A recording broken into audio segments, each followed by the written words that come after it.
ఓం సహనావతు సహనౌ భునక్తు సహ వీర్యం కరవావహై తేజస్వినావధీతమస్తు మా విద్విషావహై. ఓం శాంతి శాంతి శాంతి. ఓం గురుర్బ్రహ్మా గురుర్విష్ణుః గురుర్దేవో మహేశ్వరః గురురేవ పరం బ్రహ్మ తస్మై శ్రీ గురవే నమః. ఓం ప్రపన్న పారిజాతాయ స్తోత్రవేత్రైకపాణయే జ్ఞానముద్రాయ కృష్ణాయ గీతామృతదుహే నమః. ఓం సచ్చిదానందరూపాయ విశ్వోత్పత్యాదిహేతవే తాపత్రయ వినాశాయ శ్రీకృష్ణాయ వయం నమః. హరి ఓం. శ్రీమద్భాగవతం ఏకాదశ స్కందం 9వ అధ్యాయంలోకి వచ్చాం. ప్రస్తుతం విషయం ఉద్ధవ గీత. శ్రీకృష్ణ భగవానుడు ఉద్ధవుడికి బోధిస్తున్నాడు.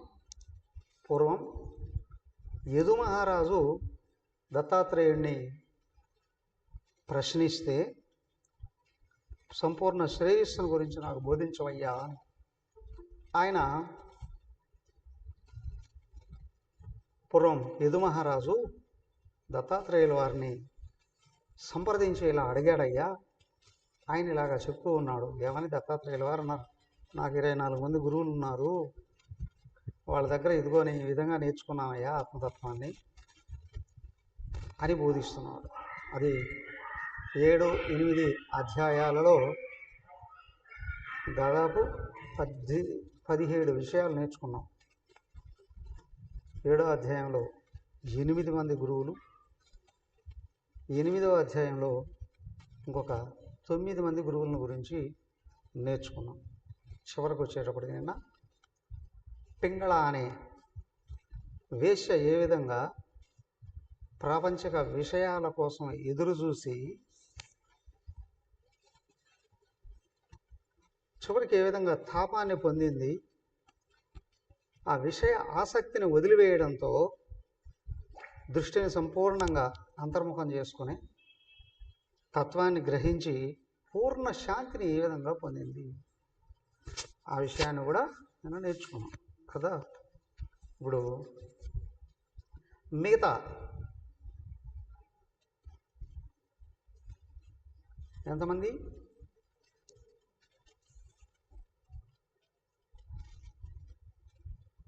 17 అయిపోతే 7 మంది గురువులు ఎవరు, ఎక్కడ, ఏ విధంగా వాళ్ళ దగ్గర నుంచి మనం కూడా నేర్చుకోవడానికి అవకాశం ఉంది, తెలియపరుస్తున్నా చూడండి.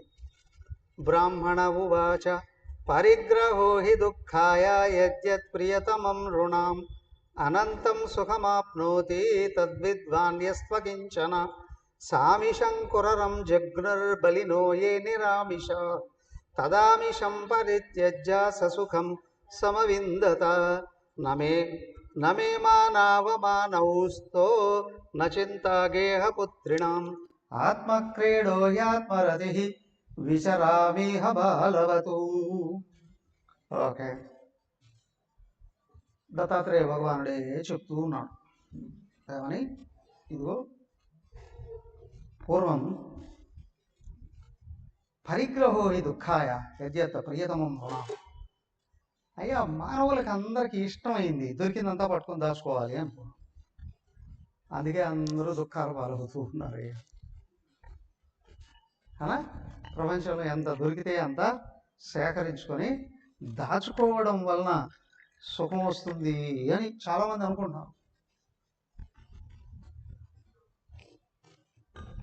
17వ అధ్యాయంలో అయ్యా వీళ్ళు అసురులు, వీళ్ళు దేవతలు అని బోధించాడు. అక్కడ అసురులు రాక్షసులు అంటూ రెండు పదాలు ఉపయోగించాడు భగవానుడు. వీళ్ళు అసురులు, వీళ్ళు రాక్షసులు అని.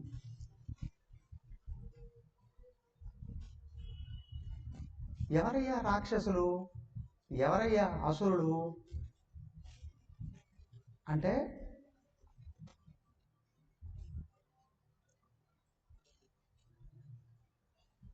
బ్రహ్మదేవుడట ఆహారాన్ని తయారు చేసి పెట్టాడట, పెద్ద గుట్ట. ఫస్ట్ మానవుల్ని అందరినీ పంపించాడట. ఆయన అందరినీ అక్కడ తీసుకొని వచ్చి, అయ్యా కొద్దిసేపు ఇక్కడే ఆగండి, నేను కొంచెం పని ఉంది, ఇంట్లోకి వెళ్ళి చూసుకొని వస్తాను అని వెళ్ళిపోయాడట బ్రహ్మదేవుడు. అయితే వాళ్ళలో 2 పార్టీలు అయిపోయారట, 2 గ్రూపులు అయిపోయారు. ఆయన ఇంకా రాలా. కొంతమంది వెళ్ళి తినేద్దాం అన్నారు. ఇంకా కొంతమంది దీన్ని రక్షించాలి అన్నారు.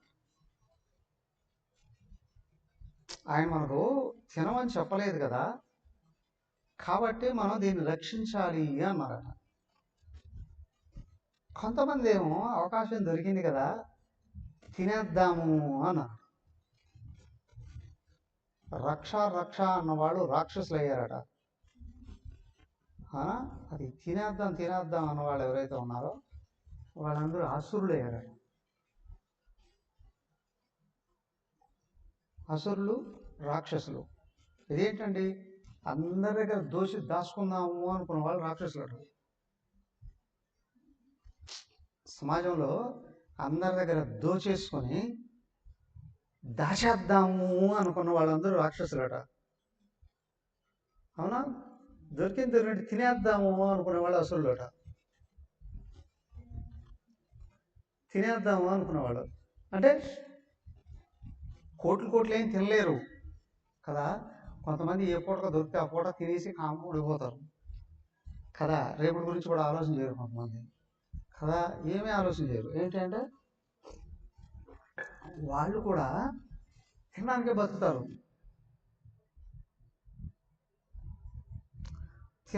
బతుకుతారు, దొరికింది తినేసి కాముడు. కానీ కొంతమంది ఉన్నారే, వాళ్ళకి ఎంత వచ్చినా శాంతి తృప్తి ఉండదట. అందరినీ దాచేసుకుందాం, తర్వాత అనుభవిద్దాం. ఏమీ లేరేమో అనుభవించలేరు. వీళ్ళనయ్యా రాక్షసులు అన్నారు. ఆయన అక్కడ పదాలు వాడారు. సో కాబట్టి ఇక్కడ ఏంటి అని అంటే, సంపాదించి దాచడం. అరే ఈ సంపాదించడంలో దాచడంలో నాకేమైనా తృప్తిని పొందుతూ ఉన్నానా, నేనేమైనా అనుభవిస్తూ ఉన్నానా, లేదా ఇంకొంతమందికి ఏమైనా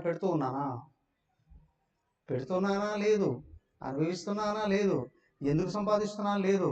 సరే ఏమైనా కష్టపడి సంపాదిస్తున్నావా? కాదు. వీలైనంత మంది దగ్గర దాచేయాలి. వాళ్ళు ఏమైనా అయితే ఎవరేమైతే నాకు అది కావాలి. ఎంత కావాలి? ఇప్పుడు చూడండి, కొంతమంది వేలు లక్షలు కాదు, కోట్లు, 100 కోట్లు, 1000 కోట్లు సంపాదించేయడం, పక్కన దాచేయడం. ఎక్కడ దాచినా ఏ డిపార్ట్మెంట్ వాళ్ళు వచ్చి రైడ్ చేస్తారో తెలియక ఏం చేస్తారు, పూర్వకాలంలో ఎక్కడో భూమిలో పాత పెట్టేవాళ్ళండి అని దేశాలను దాటి తరలించేసి ఎక్కడో పెట్టేసేస్తున్నారు డబ్బు. కట్టలు దాచేస్తున్నారు స్విచ్ బ్యాంక్లో అని కొంతమంది. కాదండి, ఇతర దేశాలకు వెళ్ళి బిజినెస్లు చేస్తున్నారు కొంతమంది. ఇంకా కొత్తగా ఇది బినామీలు పెట్టుకొని దాచేసుకుంటున్నారు. ఏం చేస్తారు ఇవంతా? వీళ్ళంతా? దానికే అన్నారు అక్కడ అసలు యక్షులు అన్నారు. అక్కడ రక్ష. యక్షులు అంటే తినేవాళ్ళు, రక్ష అంటే రాక్షసులు, దాచేవాళ్ళు కదా. ఆ విధమైన జీవితం నిరుపయోగమయ్యా అన్న. దానికి ఇక్కడ దత్తాత్రేయులు గారు, అయ్యా నేను ఒకనొక సమయంలో అలాగ నడిచి వెళ్ళిపోతుంటే నాకు పైన ఒక పక్షి కనిపించింది. కురరము అంట దాని పేరు, అదొక పక్షి. ఆ పక్షికి ఎక్కడో ఒక మాంసం ముక్క దొరికిందట. అది దాన్ని తీసుకెళ్ళి దాని కామ్గా ఎక్కడో పెట్టుకొని తినేసి వచ్చేసినా సరిపోయిండేది కదా. దొరికింది తినేయలేదు అది. ఆ ముక్క తీసుకొని పైకి ఎగిరింది ఆకాశంలోకి ఎగిరింది. అందరికి చూపిద్దాం అనుకుందో నాకు ఇంత ఉంది అని కదా. ప్రత్యేకంగా కావాలని అట్లా చూపించుకునే వాళ్ళు కూడా చాలామంది ఉంటారు కదా. అలాగా అది తీసి ఆ పైకి ఎగిరిందట. ఆ పైకి ఎగిరేటప్పుడు ఈ పక్షిని చూసాయి చాలా పక్షులు. దాని వెంటబడ్డాయి. వెంటబడి వదులుతాయి. అది ఇస్తుందా? ఇవ్వదు. అది వెళుతుందట. చుట్టుపక్కల పక్షులన్నీ ఒక 10-20 పక్షులు కలిసి దాన్ని పుడిచి ఒళ్ళంతా పుడిచిపెట్టాయట. అది ఇంకా తట్టుకోలేక మొక్కను వదిలేసి పరిగెత్తుకుంటూ పారిపోయి ఎక్కడో వెళ్ళి దామునేసింది. అవునా? అదే ముందే జాగ్రత్తగా తినేసి ఉంటే పోయిండేదిగా, లేదా తన చుట్టూ ఉన్నటువంటి పక్షులకి ఏమైనా కొంచెం పచ్చి ఉంటే సరిపోయేదిగా. ఈ పని ఆ పని రెండూ చేయలేదు. అవునా? దానికి మొక్క పోయింది. ఆ తర్వాత ఒళ్ళంతా ఏమయ్యా కుళ్ళిపోయిందండి, ఈ విధంగా చేసిందండి. అలాగే ఏమవుతుందంటే అక్రమంగా సంపాదించి దాచినప్పుడు వ్యక్తి చివరికి ఎవడో ఈ కుంభకోణాలు కన్నడిగా ఆది పురుషుడు హర్షద్ మెహతా అని ఒకడు. నేను చిన్నప్పుడు అప్పట్లోనే 6,500 కోట్లు బ్యాంకులో దోచేశాడు. 6,500 కోట్లు. ఇప్పుడైతే 60 లక్షల కోట్లు. 6,000 ఏం చేస్తాడయ్యా? చివరికి ఏమైంది? అదంతా వాడు ఏం చేశాడు? అప్పుడు పివి నరసింహారావు గారు ప్రధానమంత్రి. నేను ఆయన అనుమతితోనే తీసేసుకున్నాను, ఆయనకు కూడా లంచం ఇచ్చాను అని అన్నాడు. ఏమి ఇచ్చావు, ఎంత ఇచ్చావంటే 60 లక్షలు ఆయనకి ఇచ్చాను అని అన్నాడు. వీడు 6,500 కోట్లు దోచేసి 60 లక్షలు ఇచ్చాను అని అంటే ఇక జనాలందరూ ఆయన్ను విమర్శించడంలో ఈయన మర్చిపోయారు. పివి గారిని విమర్శించడంలో వాళ్ళ పార్టీ వాళ్ళే ఆయన మీద అనేక రకాల నిందలేయడం మొదలుపెట్టారు. చివరికి తేలింది ఆయనకి ఇవ్వలేదని. మరి వీడేంటి తప్పించుకున్నాడు కదండి. అప్పుడు తప్పించుకున్నాడు కానీ కర్మఫలం వెంటాడుతుందిగా. వాడిని పట్టుకున్నారు, తీసుకెళ్ళి జైలు వేసేసారు. వాడి భార్యను కూడా వేసేసారు. అకౌంట్లో 2 ఉంటాయి, భార్య వడ్డీ కూడా ఉంటుందిగా. ఇద్దరిని తీసుకెళ్ళి జైలు వేశారు. ఆ జైల్లో వాడికి అక్కడే ఎయిడ్స్ వచ్చింది. భార్యాభర్తలకి ఇద్దరికి ఎయిడ్స్ వచ్చింది. ఆ ఎయిడ్స్తో జైల్లోనే ఇద్దరు తెచ్చారు.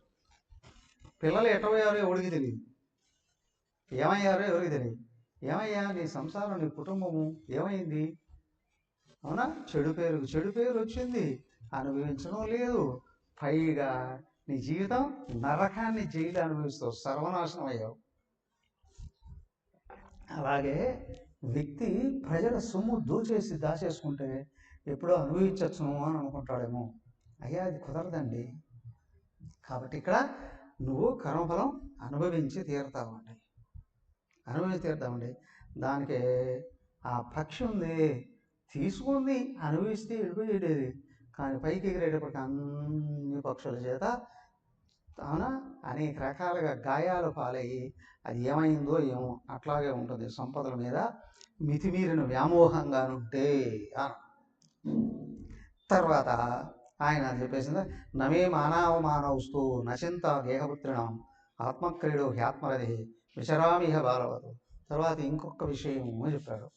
అయ్యా ఈ కుర్ర పక్షిలాగా బతకూడదు అని చెప్తూనే చిన్న బాలుడు గురించి చెప్పాడు. ఓ బాలుని గురించి నేను నేర్చుకున్నానయ్యా ఇట్లాగా బతకాలని. ఏమిటండి బాలుని గురించి దత్తాత్రేయులు వారు నేర్చుకున్నారా? ఎస్.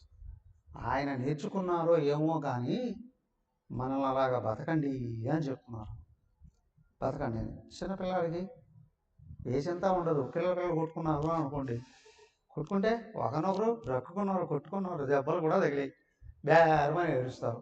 వాళ్ళ తల్లి వీళ్ళ తల్లి వస్తుంది, వాళ్ళిద్దరూ కొట్టుకుంటారు. అవునా? వాళ్ళిద్దరూ కొట్టుకుంటారు కదా. పెద్ద గొడవలు అయిపోతాయి. వీళ్ళ గొడవకి కాకుండానే పోతుంది. అయిపోయింది. ఈ గొడవ పడి నీ వల్ల కదా ఈ గొడవ వచ్చింది అని ఆ తల్లి వాడి పిల్లాన్ని, ఈ తల్లి వీళ్ళ పిల్లాన్ని 4 దెబ్బలు వేశారు. వాడు బాను ఏడుస్తూ కూర్చున్నాను కదా. తర్వాత తీసుకుని వెళ్ళిపోతారు. ఆ ఏడుస్తూ ఉంటే వాడికి స్నానం చేయించో, బట్టలు మార్చో, వాడికి తినడానికి ఏదైనా పెట్టి అట్లా పంపించారు. పిల్లాడు కదా అని వాళ్ళ పిల్లాడు వీళ్ళ పిల్లాడు కూడా తినడానికి ఏదో తీసుకున్నారు. వాళ్ళు ఇద్దరు మళ్ళీ బయటకు వచ్చారు. ఏం చేస్తారు ఇప్పుడు?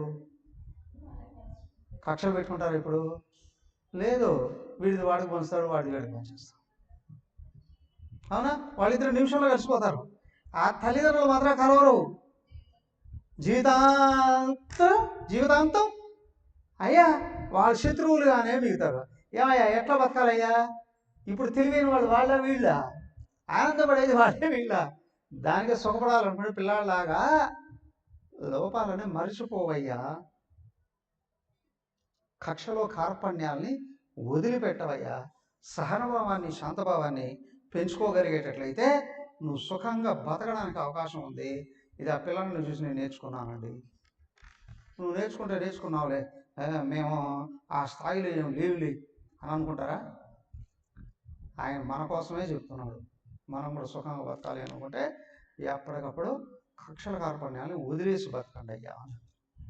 అవునా? అయిపోయిందండి. తర్వాత చదవండి 4 నుండి.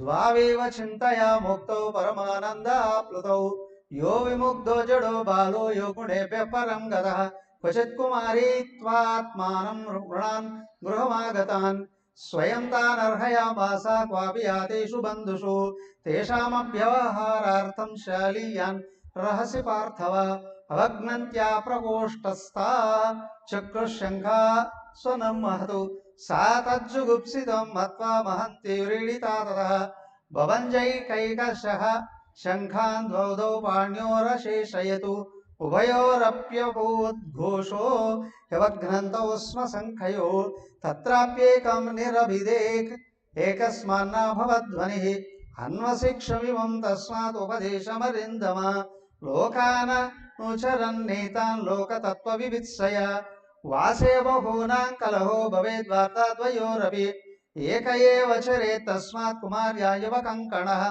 మన ఏకత్ర సంయుజ్యాజ్యతశ్వాసోజితాసన వైరాగ్యాభ్యాసయోగేన ధ్రిమమాణమతంద్రితః. ఓకే, ఇప్పుడు ఏమిటయ్యా ఆయన ఇంకొక విషయం చెప్తున్నారు. 20వ విషయం, చివరి 5కి వచ్చేసాం. ఏమిటి అంటే క్వచిత్ కుమారీతు ఆత్మానం రుణానాం గృహమాగతం స్వయం తానర్హయామాస క్వాపి యాతీషు బంధుషు. చాలా అద్భుతమైనటువంటి ఒక విషయం చెప్తూ ఉన్నాను. కుమారి, ఓ పెళ్ళిగాని అమ్మాయి. కుమారి అంటే అంతేగా, ఓ పెళ్ళిగాని అమ్మాయి ఒక ఊర్లో ఉందట. ఓ సాధారణ సమయంలో ఈ దత్తాత్రేయులు మారువేషంలో తిరుగుతుంటాడు ఆయన. అలాగా వీధిలో వెళుతూ ఉంటే ఆ ఇంటి దగ్గర జరిగిన చోద్యం చూశారు అని అంటారే, ఏదో ఆశ్చర్యకరమైన విషయం. వెళ్ళి చూశారు. ఈయన అక్కడ ఒక విషయం తెలుసుకున్నాడు. ఎలా అండి, ఏంటండి అది అని అంటే, ఓ పెళ్ళిగాని అమ్మాయి ఓ ఇంట్లో ఉంది. వాళ్ళ అమ్మ నాన్న పని మీద పొలానికి వెళ్ళారో, షాప్కి వెళ్ళారో, ఎక్కడికి వెళ్ళారో లేరు. అమ్మాయి ఒకటే ఉంది. అంతకుముందే ఏదో పెళ్లి చూపులు ఏదో జరిగి ఉన్నాయి. ఆ మగ పెళ్లివారు అనుకోకుండా వీళ్ళ ఇంటికి వచ్చారట. ఇంటికి వచ్చేటప్పటికి అమ్మ నాన్న ఇద్దరు లేరు. దూరం నుండి వచ్చారు వాళ్ళు కదా. దూరం నుండి వచ్చారో లేరు, మరి వాళ్ళ ఫుడ్ పెట్టాలా లేదా? ఏమమ్మా నన్ను పోవయ్యా అని అంటారా కదా. వాళ్ళు పేదవాళ్ళు, లేకపోతే పుస్తకం లేదు. ఆ సమయానికి వంట చేసి పెట్టడానికి ఇంట్లో బియ్యం కూడా లేవట. ఒడ్లు ఉన్నాయి. ఒడ్లు దంచి బియ్యం తీసి వంట చేసి పెడదాము అని అనుకుంది. చేయొచ్చు కదా. అరే వీళ్ళ ఇంట్లో ఒక పూట బియ్యం కూడా లేవా అని వాళ్ళు అనుకోరు? వాళ్ళు అనుకుంటారు అనుకోరా కదా. ఈ అమ్మాయి ఇంటి గౌరవాన్ని రక్షిద్దాము, వాళ్ళకు వచ్చిన వాళ్ళు కూడా మర్యాద చేద్దాము అని అనుకుని ఏం చేసింది, ఈ అమ్మాయి ఇంట్లో రోడ్లో పోసి ఒడ్లు దంచడం మొదలుపెట్టింది. వాళ్ళ హాల్లో ఏదో కూర్చున్నారు, లోపల ఏదో దంచుకుంటూ ఉంటే ఏంటి, చేతి నిండా గాజులు ఉన్నాయట. అమ్మాయి చేతి నిండా గాజులు ఉన్నాయట. వేసి అలాగా దంచుతూ ఈ గాజులు చెప్పులు అంతా వినిపిస్తుందిగా. ఏమంటే రోకర్ చెప్పులు వినిపిస్తాయా, వినిపించవా? ఆ కోర్సు వినిపిస్తాయేమో. గాజుల చెప్పుడు ఇంకా పెద్దగా వినిపిస్తుందట. ఏం చేసిందయ్యా, ఆ గాజులన్నీ తీస్తే రాలేదు. ఏం చేసింది, వరుసగా అన్ని పగల కొట్టేసింది. ఆ చేతిలో ఒక 2 గాజులు, ఈ చేతిలో ఒక 2 గాజులు మాత్రం ఉంచుకున్నాడు. అవి కూడా చప్పుడు చేస్తున్నాయి. తర్వాత ఏం చేసింది, ఆ చేతికి ఒకటి, ఈ చేతికి ఒకటి గ్లాసులు పగలగొట్టేసి ఒకే గాజు ఉంచుకుంది. ఇప్పుడు దాన్ని చేసింది, వాటిలో బియ్యం తీసింది, వంట చేసింది, పెట్టేసింది కదా. ఏమయ్యా ఆ విధంగా ఇంటి గౌరవాన్ని అంటే బియ్యం లేవు అనే భావం వాళ్ళకు కలగనివ్వకుండా, అవునా, ఇంటికి వచ్చే భోజనం కూడా పెట్టలేదు అనే అవమానము కలగకుండా, అంటే సొంత ఇంటిని అట్లా కాబోయే అత్తగారి ఇంటి రెండు వైపుల గౌరవాన్ని కాపాడిందయ్యా. రెండు వైపులా గౌరవం. సరేలేండి, ఇది ఒక పెద్ద ఇదా. అక్కడ ఆయనకు ఒక విషయం అర్థమైందట. అవునా, ఆ ఇల్లు పక్కన పెడితే అమ్మాయి దంచేటప్పుడు ఈ గాజులు చప్పుడు చేస్తున్నాయి. దాని గురించి ఆయనకు అలా ఆలోచన చేస్తూ చాలా చాలా చాలా విషయాలు తరంగాలుగా మనసులో వెలిసాయట. ఏమేమిటివండి అని అంటే, మంది ఎక్కువ ఒక చోట కూర్చున్నారు అంటే ఏం చేస్తారు, అనవసరమైన అనేక రకాలైన పిచ్చాబడి కబుర్లే వస్తాయి. ఏమన్నా పనికొచ్చేటి ఉంటాయా? మంచి విషయాలతోనే స్టార్ట్ చేస్తారు. రాను రాను రాను మంది ఎక్కువయ్యారంటే తిట్టుకోవడం కొట్టుకోవడాలు కూడా తయారవుతాయి కదా. తయారవుతాయి. గోలగా ఉందట ఆ శబ్దాలు అన్నీ పగలబట్టి బయట పారేసిందట. అంటే జనాలకి ఎప్పుడు జనాల్లో కలిసి వాళ్ళతో వాళ్ళ ఇష్టమైన వ్యవహారాలు చేసేటువంటి పనిని మానడం అనేటువంటిది దీని దగ్గర నుంచి నేర్చుకున్నాం. తర్వాత ఇద్దరు ఉన్నా కూడా కబుర్లు చెప్పుకుంటారు కానీ పని చేయరండి అనిపించారు. ఒకరే ఉన్నారు అని అనుకోండి, పనైనా చేస్తారు, అంతేకాదు చక్కగా అవసరమైనటువంటి విషయాలని ఆలోచించుకుంటారు. చేయవలసినటువంటిది, అవును, పెంచుకోవాల్సినటువంటిది ఆలోచన వస్తుంది, తొలగించుకోవాల్సినటువంటి విషయం కూడా తెలుస్తుందండి. ఆ అమ్మాయిని చూసి ఈ విషయాలనే నేర్చుకున్నాను. ఇదే అన్నాడు, ఒక సమస్య ఏర్పడితే అనవసరమైన మాటలు ప్రసంగాలని పక్కన పెట్టి జరగాల్సినటువంటి పని ఏదైతే ఉందో ఖచ్చితంగా జరగాలి అంటే ఆలోచనలో కూడా ఆగాలంటే ఏమన్నాడు, కొద్దిసేపు గట్టిగా ప్రాణాయామం చేసి మనసును బిగబడితే అనవసరమైన ఆలోచనలన్నీ వెళ్ళిపోతాయి. అప్పుడు దృష్టి దేవుడి వైపుగా తిప్పగలిగేటట్టు మనసు శాంతిస్తుంది. శాంతించిన మనసులో భగవంతుడిని ఏ సమస్యను గురించి అడిగినా కరెక్ట్గా ఆయన దగ్గర నుంచి ఆన్సర్ వస్తుంది, జవాబు వస్తుంది. ఆయన దగ్గర నుంచి వస్తుందా అంటే వస్తుందని అంటున్నాడు ఆయన. భగవంతుడి దగ్గర నుండి వచ్చినటువంటి సలహాను పట్టుకొని దాన్ని అనుసరించడం ద్వారా పనిని పర్ఫెక్ట్గా చేయడానికి అవకాశం ఉంటుంది. దాని వలన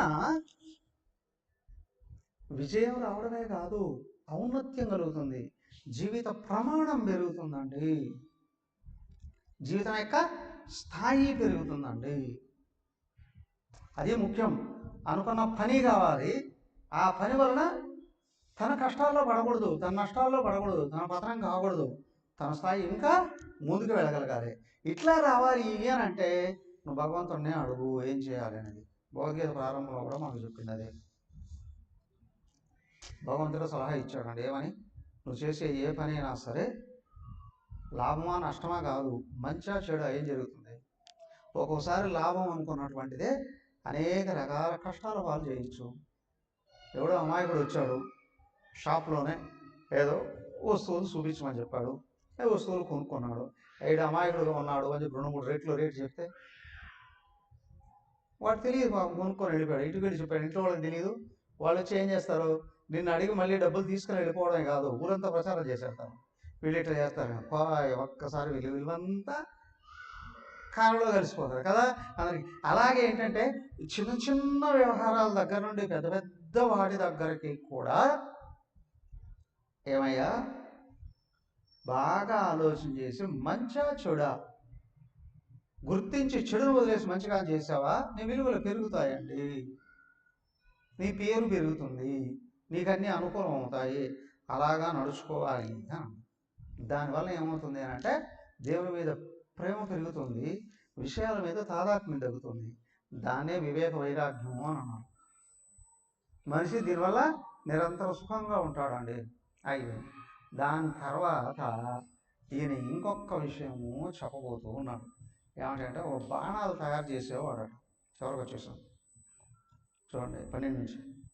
యస్మిన్ మనోలబ్ధ పదం యదేతతు శనైర్ముంచతి కర్మరేణున్ సత్వేన వృద్ధేన రజస్తమశ్చ విధూయ నిర్వాణముపైత్య నిందం తదైవమాత్మన్యవరుద్ధ చిత్తో న వేద కించిత్ బహిరంతరం వా యథేషు కారో నృపతిం భజంతం ఇషౌ గతాత్మాన దదర్శ పార్శ్వే ఏకాచార్యనికేతస్యాదప్రమత్తో గుహాశయ అలక్ష్యమాణాచారై మునిరేకోల్పభాషణః గృహారంభోది దుఃఖాయ విఫలశ్చాద్రువాత్మన సర్పః పరకృతం భీష్మ ప్రవిష్మ సుఖమేదతే ఏకో నారాయణో దేవ పూర్వసృష్టం స్వమాయయా సంహృత్య కాలకలయా కల్పాంత ఇదమీశ్వరః ఏక ఏవాద్వితీయో భూదాత్మాధారోఖిలాశ్రయः కాలేనాత్మానుభావేన సామ్యం నీతాసు శక్తిషు సత్వాదిష్వాదిపురుషः ప్రధానపురుషేశ్వరः పరావరాణాం పరమా ఆస్తే కైవల్య సంహితः కేవలానుభవానంద సందోహో నిరుపాధికः. ఏమైంది అంటే యస్మిన్ మనోలబ్ధం ఏదదు శనైశ్వర నుంచి కర్మరేణ. అయ్యా ఇంకొక విషయం చూడు, వ్యక్తి దైవంతో సంబంధం పెంచుకుంటే అగ్నిలో వేసిన కర్రల్లాగా లోపల దుఃఖాలన్నీ కాలిపోతాయట, సమస్యలన్నీ తొలగిపోతాయట. దైవాన్ని వదిలేసి ప్రపంచంతో సంబంధాలు పెట్టుకుంటే ఏమవుతుంది? చెత్తబుట్టలాగా దిబ్బ అంటారే, డస్ట్బిన్, అదే దానిలాగా చెత్త పేరుకుపోతుంది. అదే అన్నారు, ప్రతి ఒక్కడు అనుకుంటాడు సుఖంగా ఉండాలి అని, సుఖం పొందాలి అని. కానీ దానికి వ్యతిరేకమైన పనులు ఏ చేస్తారంటే, నువ్వు సుఖాన్ని పొందాలి అని అనుకుంటే ఇదిగో దైవం మీద భారం వేసి నీ పని మీద దృష్టిని కేంద్రీకరిస్తే నువ్వు నిరంతరం సుఖంగానే ఉంటావు. ఆ విషయాన్ని నేను ఒక బాణాకరుడు, ఒక కులిమి కంసాలు ఉంటాడు చూడండి, కులిమి పని చేసి ఇనప వస్తువులు తయారు చేస్తూ ఉంటాడే. ఒకసారి అలాగా దారిలో వెళుతూ ఉంటే ఆ కులిమి దగ్గర చూశాడట ఒక వ్యక్తి ఇనుప సామాన్లు తయారు చేస్తున్నాడు. వాళ్ళలో ఏంటి అంటే ఈ బాణాలు తయారు చేస్తూ ఉన్నాడు. ఆయన పక్కగా ఎక్కడో ఒక చోట కూడా ఆయన కనిపించాడు అందరికీ. ఒకవేళ కనిపించిన మారు వేషంలో ఉంటాడు. అక్కడ ఉన్నాడట. వాడిని చూస్తుంటే ఏదో ముచ్చటేసిందట. అది చూస్తూ ఉన్నాడు. వాడు దాని మీదనే దృష్టి పెట్టాడు కదా. వాడు తయారు చేసుకుంటూ కూర్చున్నాడు. ఈ లోపల దారి పక్కనేనట కులిమి. పక్క నుంచి ఒక రాజు పరివారంతో రథాలు, గుర్రాలు, ఏనుగులు, మనుషులు అందరూ పోతున్నారట. వీడు తల ఎత్తి తిప్పి చూడలేదట. వాడు పల్లె నిమగ్నం అయిపోయినాడట. అంత పరివారం వెళుతూ గోలగా తాళాలు, తప్పెట్లు అంతా కలుగుతూ ఉన్నా వాడు తల ఎత్తి చూడలేదట. ఏమయ్యాడంటే వాడు పని మీద అంత ఏకాగ్రంగా నిమగ్నం అయిపోయి ఉన్నాడంటే వాడిని చూసి నాకు అనిపించింది, వ్యక్తి తన పని మీద తను దృష్టి పెడితే సగం సమస్యలు వెళ్ళిపోతాయి, సగం దుఃఖాలు కరిగిపోతాయి. ఎవడు చేతకాని వాడు ఉన్నాడో పని మీద దృష్టి పెట్టాడు, పనికిమాలిన విషయాల మీద దృష్టి పెట్టాడు. పనికిమాలిన విషయాల మీద దృష్టి పెట్టాడు. వాడికి అన్ని సమస్యలేనండి. ఎక్కడైనా చూడండి, చిన్నవాళ్ళ, పెద్దవాళ్ళ, ఉన్నవాళ్ళ, లేనివాడా, చదువుకున్నాడా, చదువురానివాడా, తెలివైన వాడు ఎవడు అని అంటే మొట్టమొదట తన ఆలోచనలు, తన పనులు, తన మాటలు తన పని మీద నిలబెడితే తప్పనిసరిగా వాడు అన్ని అవధులు దాటేసి వెళ్ళిపోతాడు. అదే చెప్పింది 12వ అధ్యాయం భక్తి యోగంలో కూడా, మయ్యేవ మన ఆదస్వ మయి బుద్ధిని నివేశయ నివససి మయ్యేవా అన్నాడు. నీ మనసు బుద్ధి నా మీద కానబెడితే నువ్వు నాలోనే ఉంటావయ్యా, నువ్వు నేను ఒకటే అన్నాను. చాలామంది అనుకుంటారు నాకు పని రాలేదు, డబ్బులు రాలేదు, పని రాలేదు, డబ్బులు రాలేదు. నువ్వు పని మీద దృష్టి పెట్టట్లే. ఒకవేళ దృష్టి పెట్టినా కావలసినంత నేర్పు సంపాదించుకోవట్లేదు. దానికే మనసు పని మీద ఏకాగ్రం కావాలి. దానికంటే ముందే బుద్ధి నువ్వు చేయాల్సిన పని గురించి పూర్ణ జ్ఞానాన్ని సంపాదించుకోవాలి. బుద్ధిలో జ్ఞానం, మనసులో ఏకాగ్రత పని మీద ఎప్పుడైతే ఉందో ఎప్పుడు సంతృప్తికరంగానే ఉంటావు. ఈ రెండిట్లో ఏ ఒకటి మిస్ అయినా నీకు తృప్తి అనేది ఉండదు. ఈ బాణాకారుని చూసి నేను అది నేర్చుకున్నానండి. ఎంత పెద్ద అద్భుతమైనటువంటి బోధన అయిపోయింది. దాని నుండి ఇంకొక విషయం ఇక్కడికి వచ్చేటప్పుడు చివరికి 2-3 విషయాలు పూర్తిగా శ్రేయస్సు అడిగాడు కదా అక్కడ ఆయన. ఆత్మజ్ఞానం పొందాలి అనుకున్నటువంటి వాడు ఏ విధంగా ఉండాలి అని 14వ శ్లోకం. ఏకాచార్య నికేత స్యాద్ అప్రమత్తు దుహాశయ అలక్ష్యమాణ ఆచార్యై మునిరీకు అల్పభాష. అయ్యా, నువ్వు పరిపూర్ణ సుఖాన్ని పొందాలి అని అనుకుంటే అనవసరమైన మాట ఒకటి కూడా మాట్లాడకయ్యా. నీ దృష్టిని చెదరగొట్టే ఒక వ్యక్తిని కూడా కలవద్దయ్యా. నోటితో పనికిరాంది మాట్లాడకు, దృష్టిని చెదరగొట్టే వ్యక్తుల దగ్గరికి వెళ్ళకు. అసలు నీ ఆలోచనలు అనవసరంగా ఎందుకు పైకి తీస్తావు? అదెలా అండి? నేను ఈ విషయం పాము చూసి నేర్చుకున్నానండి. పాము ఎక్కడుంటాయి? పాములు ఎక్కడుంటాయి? పుట్టల్లో ఉంటాయి. 24 గంటలు అక్కడే ఉంటే అది ఎట్లా బతుకుతాయి? దానికి బయటకు వస్తాయి, అవునా? దానికి ఆహారం ఎక్కడ దొరుకుతుందో అక్కడికి వస్తాయి, ఆహారాన్ని సంపాదించుకుంటాయి. నేవి వెళ్ళిపోయి మళ్ళీ పుట్లో ఎన్ని పాములు ఉంటాయి? జనరల్గా పుట్లో ఒకటే ఉంటుంది. ఉంటే దాని పిల్లలు ఏమైనా ఉంటాయేమో కదా. పుట్ల పాము ఒకటే ఉంటుంది, ఒకటి కూడా రానివ్వదు కదా. నువ్వు పూర్ణంగా సుఖంగా ఉండాలి అనుకో, ఒంటరిగా బతకడం నేర్చుకో అన్నాం. ఏమండి స్వామి గారు, మా గృహస్థాశ్రమం, మా ఆయన ఉంటాడో లేదా మా ఆవిడ ఉంటారు, మా పిల్లలు ఉంటారు, మరి అలాంటప్పుడు ఏం చేయాలి? ఇంట్లో భార్యాభర్తలు ఇద్దరు ఉన్నారు, 24 గంటలు ఇంట్లోనే కూర్చుంటారా? ఎవరి పనుల్లో వాళ్ళు ఉంటారు, అవునా కాదు? అది ఒకటి. ఒకరే ఉంటారు కదా. ఆ ఒకరే ఉన్నప్పుడు ఏం చేస్తారు? ఫోన్ పట్టుకుంటారా, టీవీ పెట్టుకుంటారా, ముచ్చట్లు పెట్టుకుంటారా? అయ్యా, ఈ 3 కూడా దైవం కోసం తిప్పుకోగలిగితే ఏకాంతమే ఎక్కువ, అవునా? రెండోది, అది పక్కన పెడితే ఇక్కడ ఏకాంతత అంటే ఏకాంతత్వాన్ని ఆశించగలగాలి, ఆచరించగలగాలి. ఇంట్లో మంది ఉన్నప్పటికీ కూడా ఉదయం సాయంత్రాలలోనైనా ఏకాంతంగా కొద్దిసేపు ఉండడానికి ప్రయత్నం చేస్తే నీ మనసు నీకు కనిపిస్తుంది. నీ మనసులో గుణదోషాలు కనిపిస్తాయి. ఆ దోషాలను సరిదిద్దుకోవడానికి, అవసరమైన గుణాలని పెంచుకోవడానికి అవకాశం దొరుకుతుంది. ఏకాంతత అనే దానికి ఏదో పక్కకి వెళ్ళిపోయి చదువు అంతా చెప్పుకో, పరిగెత్తుకొని మళ్ళీ వచ్చేసి అలా కలిసి కాదు. నీ ఆలోచనలలో ఏకాగ్రత, ఏకాంతత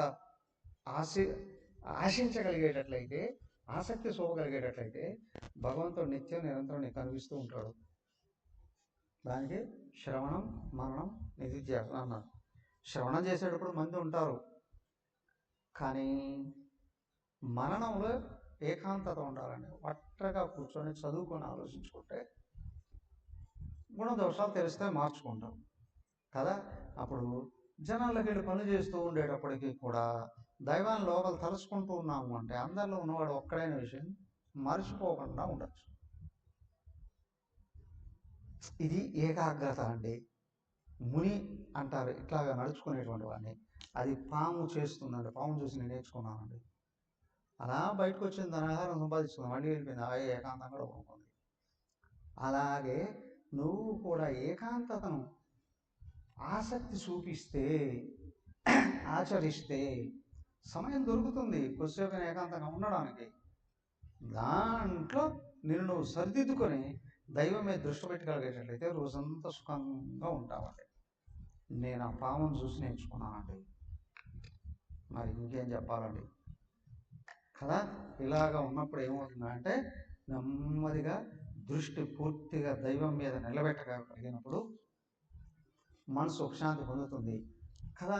దైవం మీద దృష్టి పెట్టు. ఏమండి సమస్యలు రావా? నువ్వు అడుగుతూనే ఆయన సలహా ఇస్తాడు, పట్టుకోగలం.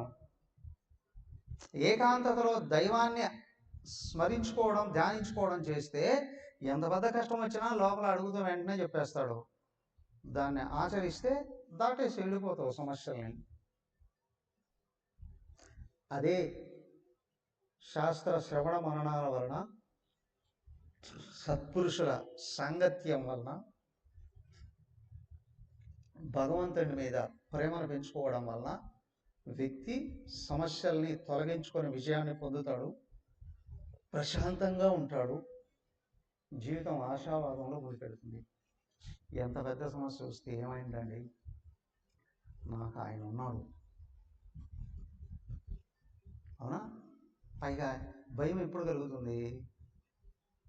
ఇతరులకు కష్టాలు కలిగించాలనో, ఇతరుల దగ్గరది దోచేయాలి అనో, ఇతరులకు మోసం చేయాలి అనో, ఈ స్వార్థపూరితమైనటువంటి వికృత భావాలు వస్తే అన్నీ చెడిపోతాయి.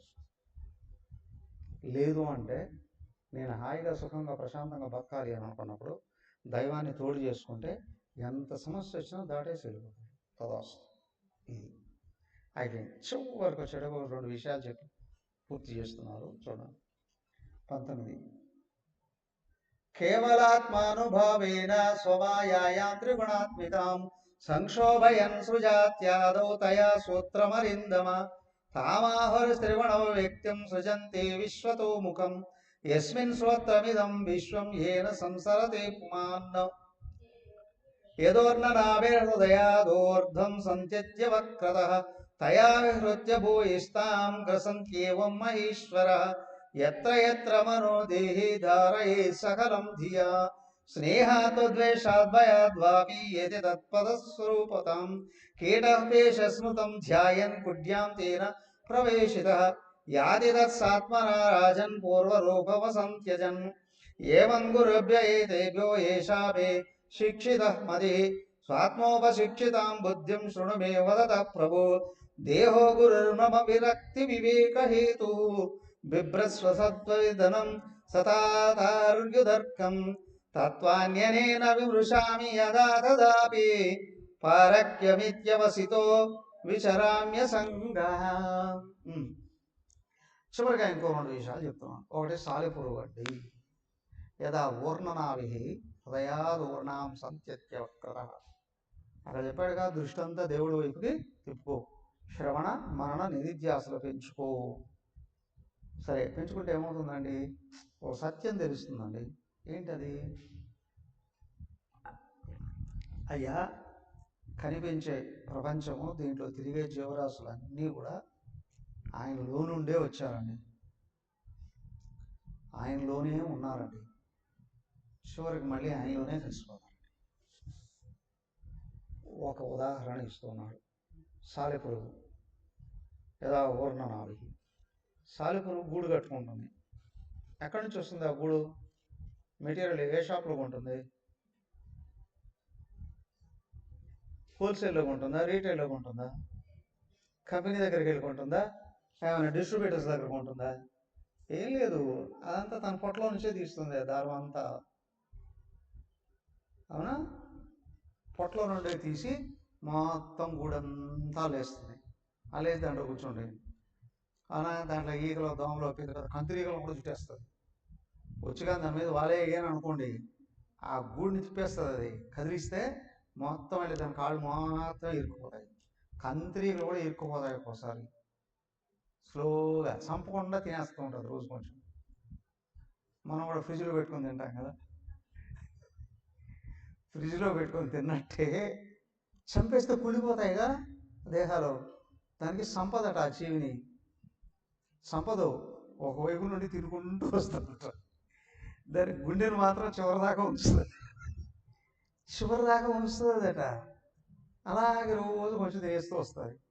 సరే సరే సరే అయితే తర్వాత ఏమవుతుంది? అక్కడ దానికి ప్రయోజనం లేదు అనిపించినా, లేదా దానికి ప్రమాదకరం అనిపించినా ఏం చేస్తుంది? ప్రమాదకరం అనిపిస్తే ఎగురు పారిపోతుంది, ఎక్కడికో వెళ్ళి ఇంకొక చోటు గూడు అనుకుంటుంది. లేదు, ప్రయోజనం లేదు అనుకుంటే ఒక పని చేస్తుందట, ఆ గూడంతా మింగేస్తుందట. మింగేసి వెళ్ళిపోయి ఇంకో చోట కట్టేసుకుంటుంట. సేమ్ వే ఈ బ్రహ్మాండం అంతా కూడా ఎక్కడి నుంచి వచ్చిందండి? సృష్టికి పూర్వం భగవంతుడు ఒక్కడే ఉన్నాడు, సర్వవ్యాపకుడు, సర్వశక్తిమంతుడు, సర్వజ్ఞుడు ఒక్కడే. ఆయనలో నుండి స్లోగా మొత్తం పంచభూతాలన్నీ వచ్చాయి. పంచభూతాల నుండి సర్వలోకాలు వచ్చాయి, సర్వజీవరాశులు వచ్చారు. ఎక్కడున్నారు? ఆయనలోనే ఉన్నారు. చివరికి ఏమవుతారు? ఎవరు టైం తీరితే వాడు మళ్ళీ ఆయనలో కలిసిపోతూ ఉంటాడు కదా. మొత్తం సృష్టికే టైం తీరిపోతే లయకాలం అన్నీ వెళ్ళి ఆయనలో కలిసిపోతాయి. సాలెపురుగుని చూసి ఇది నేర్చుకున్నానండి. సాలెపురుగుని చూసి ఇది నేర్చుకున్నాను. ఇదంతా ఆయనే అనే విషయాన్ని నేను నేర్చుకున్నాను. ఓహో, సరే బాగానే ఉంది కానీ తెలిసింది, కానీ మేము బయటపడాలంటే ఎట్లాగయ్యా? ఇదిగో రెండో విషయం చెప్తున్నాడు. భ్రమర కీటక భ్రమరం కంత్రిగా. ఆ కంత్రిగా ఏం చేస్తుంది? ఎక్కడో వాడ తిరుగుతూ ఎక్కడో ఒక చోట ఒక గొంగళి పురుగు ఉంటుంది, కీటకం. ఆ పురుగుని తీసుకొని వచ్చి ఒక మట్టి గూడు పెట్టి దాంట్లో పెట్టేస్తుంది. ఆ పురుగును పెట్టేసి చిన్న సందు పెడుతుంది గాలి పోవడానికి, ఎక్కడ చచ్చిపోతుంది లోపల. అది లోపల ఊపిరాడక బయటకు కొట్టుకుని బయటకు వచ్చేద్దాము అని చూస్తూ ఉంటుందట. ఇదే ఆ రంధ్రం దగ్గర కూర్చొని ఈ తొండంతో దాన్ని కొట్టడానికి బయటకు రావడం ప్రయత్నం చేసి ఒక ప్లేట్ వేసేస్తుంది. అది మళ్ళీ కోలుకునేటప్పటికి ఎన్ని రోజులు పడుతుందో ఏమో కదా. కంతిరి కొడితే ఎలా ఉంటుంది? కరెంటు షాక్ కొట్టినట్టు ఉంటుంది. అయితే ఆ లోపల పురుగు ఈ దెబ్బకి తట్టుకోలేక కంతిరిగిన గురించి ఆలోచిస్తూ ఉంటుందట. ఎప్పుడు వస్తుందో, మళ్ళీ ఎప్పుడు కుడతాదో, చస్తానో అని చెప్పి అది ఆలోచిస్తూ గట్టి పిండం అయితే ఆ పురుగులో నుంచి కంతిరికి వచ్చేస్తుందట. లేదు చాలా వరకు చచ్చిపోతాయట ఇది దెబ్బకి తట్టుకోలేక. అది కంతిరిగ్గా మారిపోయి గూడును పగల కొట్టుకొని బయటకు వచ్చేస్తుందండి. అలాగా లేచి వెళ్ళిపోతుంది. సేమ్వే ఒక వ్యక్తి తరించాలి అని అనుకుంటే శ్రవణ మరణ నిధిధ్యాసలు కావాలండి అన్నారు. ఎక్కడ శ్రవణం చేయాలి? సద్గురువు దగ్గర శ్రవణం చేయాలి. గురుగారి దగ్గర శ్రవణం చేస్తూ ఉన్నామని అనుకోండి, ఏమయ్యా ఊరికి ఆయన చెప్పేసి వెళ్ళిపోతాడా? చెప్పేసి వెళ్ళిపోతాడు, ఉపన్యాసాలు అంటారు. కానీ ఎవరైతే దైవం కావాలి అని అనుకుంటున్నారో వాళ్ళు ఆయన్ని ఆశ్రయిస్తారండి శిష్యుడుగా అవండి. ఇప్పుడు గురువు గారు శిష్యుడికి శిక్షణ ఇస్తూ ఉంటాడు. ఆ శిక్షణలో ఏమవుతుంది? ఏదో ఆ కీటకాన్ని ఈ కంతిరీ లాగానే ఉంటుందండి, అది కుడుతూ ఉంటుందండి. ఏంటి అంటే ఆలోచనలన్నీ అనేక వందల లక్షల జన్మల నుండి ప్రపంచం వైపే ఉన్నాయి. గురువు గారు కామ్గా గమనిస్తుంటారు. వీడి దృష్టి బయట ఉందా, లోపల ఉందా? దృష్టి బయట నుండి లోపలకు మళ్ళించడం కొరకు శిక్షణ ఇస్తాడండి. ఆ సమయంలో పాఠం చెప్తాడండి, వదిలేస్తాడా? అవునా? శిక్షలు వేయచ్చు కదా, పనిష్మెంట్లు ఇవ్వచ్చు, పనులు చెప్పచ్చు కదా, దండించడమో జరుగుతుంది. వీటికి అన్నింటికీ ఎవడు తట్టుకొని నిలబెడతాడో, లక్ష్యం మర్చిపోకుండా ఉన్నవాడు తట్టుకొని నిలబడి తను దేహం ఉండగానే దేహానికి అన్యంగా ఉన్నాను నేను అని గుర్తించి బయటపడాడు, తత్వాన్ని అందుకుంటాడు. ఆ విషయం నేను భ్రమరకేట న్యాయం చూసి ఆ పురుగుని చూసి నేర్చుకున్నానండి. అయిపోయింది. ఇంకేముందండి? చెప్పేశాడు 24 చెప్పేశాడు. ఎవరైతే ఈ 24 విషయాలని నిరంతరం స్మరిస్తూ ఆచరిస్తారో, ఊరికే సరిపోదు. చూడండి 31. నక్యేకస్మాత్ గురోర్జ్ఞానం సుస్థిరం శాత్మసు పుష్కలం బ్రహ్మైతద్వితీయం వై గీయతే బహుదర్శిభిః. శ్రీభగవానువాచ ఇత్యుక్త్వా సాయదం విప్రా తమామంత్ర్యగభీరధీః. వందితోऽభ్యర్థితో రాజ్ఞా యయౌ ప్రీతో యథాగతం. అవధూత వచ శ్రుత్వా పూర్వేషాం న స పూర్వజః. సర్వసంగ వినిర్ముక్తః సమచిత్తో బభూవః. ఇది శ్రీమద్భాగవతే పారమహంస్యాం సంహితాయాం महापुराणे एकादशस्कन्धे 9मोऽध्यायः अथ 10मोऽध्यायः। श्रीभगवानुवाच मयोदितेष्वहितः स्वधर्मेषु मदाश्रयः వర్ణాశ్రమకులాచారమకామాత్మ సమాచరేత్ అని చెప్పాడు. ఏమయ్యా, ఈ విధంగా ఎవరైతే శ్రవణ మనన నిధిధ్యాసలు చేస్తూ ఉన్నారో, చక్కగా ఇప్పుడు 24 మంది గురువుల గురించి విన్నారు. విన్నదాన్ని పదే చదివి అర్థం చేసుకొని నేను కూడా ఈ విధంగా జీవించాలి అని కానీ అనుకుంటే ఆ గుణాలను మనలో పెంచుకోగలిగేటట్లయితే మనలో సత్వగుణం పెరుగుతుంది. దాన్నే సద్గుణాలు అని అంటారు. అదే సాత్వికి మాయ అంటారు. అందరికీ ఉంటాయి గుణాలు, తమోగుణం ఉంటుంది, రజోగుణం ఉంటుంది. ఈ రెండో ఉన్నప్పుడు ప్రపంచం మీద దృష్టి ఉంటుంది. సత్వగుణం వచ్చినప్పుడు భగవంతుడి మీదకి వెళ్తుంది దృష్టి భగవంతుడి మీదకి మళ్ళించుకోవాలంటే సాత్విక గుణాలను పెంచుకోవాలండి. సత్వగుణాన్ని పెంచుకోగలిగినప్పుడు మనసు సున్నితం అవుతుంది, బుద్ధి తేజోవంతం అవుతుంది. కనిపించే ప్రతి విషయంలో భగవంతుని వెతకడం అనేది మొదలు పెడతాడు. దాన్ని సుస్థిరపరచుకోగలిగేటట్లయితే వ్యక్తి ప్రాపంచిక బంధాల నుండి బయటపడి ఆత్మతత్వాన్ని వింటాడండి, పొందుతాడండి. ఈ విధంగా శ్రీకృష్ణ భగవానుడు ఉద్ధవుడికి చెప్తున్నాడు, ఇత్యుక్త్వా యదుం విప్రస్థమామంత్రే గభీరది. మహాగంభీర స్వరూపం కలిగినటువంటి ఆ దత్తాత్రేయ భగవానుడు యదు మహారాజుకి ఈ విధంగా చెప్పాడు. ఆయన మాటలు ఈయన విన్నాడు, ఆయన వదిలేసి వెళ్ళిపోయాడు దత్తాత్రేయుడు. కానీ యదు మహారాజు తిరిగి వచ్చి చక్కగా వాటిని బాగా మననం చేసి ఆచరించి ఆయన కూడా ఆత్మతత్వాన్ని పొందాడయ్యా. సో ఇప్పుడు మనం ఏం చేయాలి? మేము చాలా విన్నాంలేండి ఇట్లాంటివన్నీ, స్వామి మళ్ళీ క్లాస్ ఎప్పుడు ఉంటుంది అని అంటారా, లేకపోతే ఇది మేము ఆచరించి తరిస్తామండి అని అంటారా? అది మీ ఇష్టం కదా. క్లాస్ అయితే అయిపోయింది, వారం రోజులు అయిపోయింది.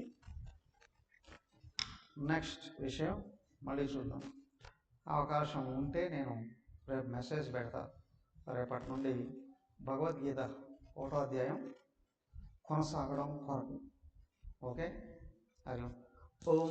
సర్వే భవంతు సుఖినః, సర్వే సంతు నిరామయాః, సర్వే భద్రాణి పశ్యంతు, మా కశ్చిద్ దుఃఖభాగ్ భవేత్.